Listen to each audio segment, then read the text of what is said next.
There is well over 76 LEGO colors in the LEGO Color palette, and today I want to take a look at some of the weirdest, most rare LEGO colors that you've ever seen. Maybe some of you guys haven't even seen them before.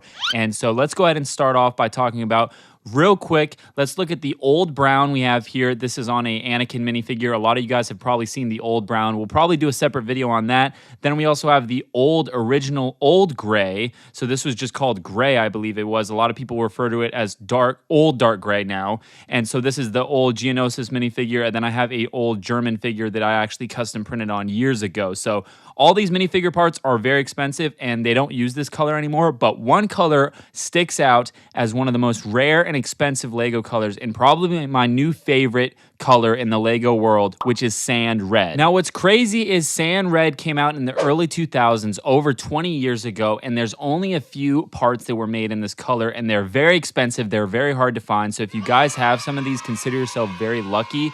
And what I did, which is absolutely crazy, I know, cover your ears if you're a LEGO purist, I took sand red LEGO parts, cut them up, melted them down, and injection molded them into my own accessories because I think the color is that cool. I wanted to see some of my own designs in my accessories on a minifigure, but in minifigure weapon form. So let's go ahead and talk a little bit about the history of this color. Once again, it's a very interesting color. It's very similar to, I would say it's between dark red, I'd say sand green and dark tan. It's very much in that kind of realm. The sand green color is one of my favorites. That actually used to be a very rare color as well, but it's since been coming out in more and more sets lately. So that's what's nice about it. It used to be expensive, but now it's pretty easy to come by. But sand red, let's take a look at this. This is a very interesting color. It is very much a sand color. If you guys know we've got sand green, we've got sand blue. It's very much a muted color. It's very much like, I want to say like, instead of glossy, it seems like very flat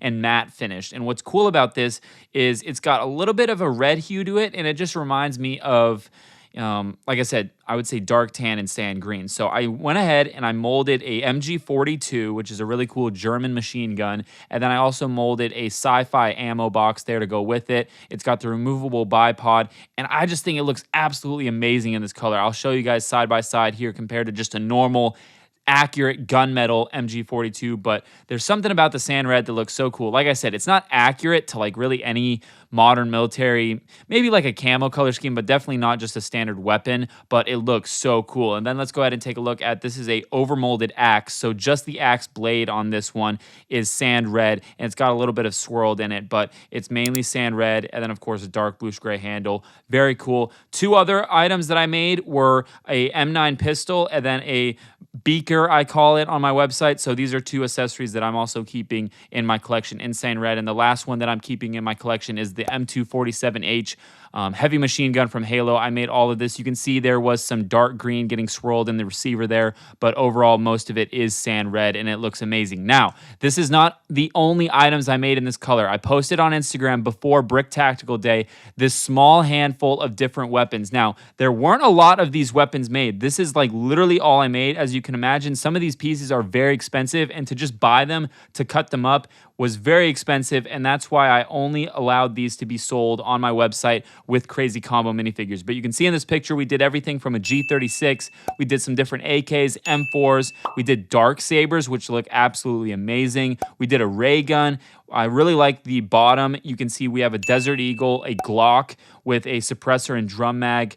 What else do we got in here? Let's see. We got the ray gun. Yeah. Then, of course, a couple of these items, as you can see, I'm keeping for myself. But very limited numbers of these are out there in the world. BrickTactical sand red accessories. I plan to get more of this in the future if you guys want me to. It seems like on Instagram, everybody wants me to. So that's something I'm going to consider. But what's crazy is if we look at this picture here, these are the only parts that LEGO made in this color. Now, some of these are extremely expensive. Some of these minifigure parts you can see here. So this is the only minifigure to my knowledge that came out in this sand red color. So for a used one on BrickLink, you're looking at $15, which isn't that bad. But if you want to get a brand new one, you're looking at the maximum price of around $100 just for this figure, which isn't that complicated. But what's also cool about this is it has a sand red matching cape. So that's what's really cool about this. So this is the Professor Gilderoy Lockhart from Harry Potter, The Chambers of Secrets. So really cool figure. Once again, I think this one came out in 2002.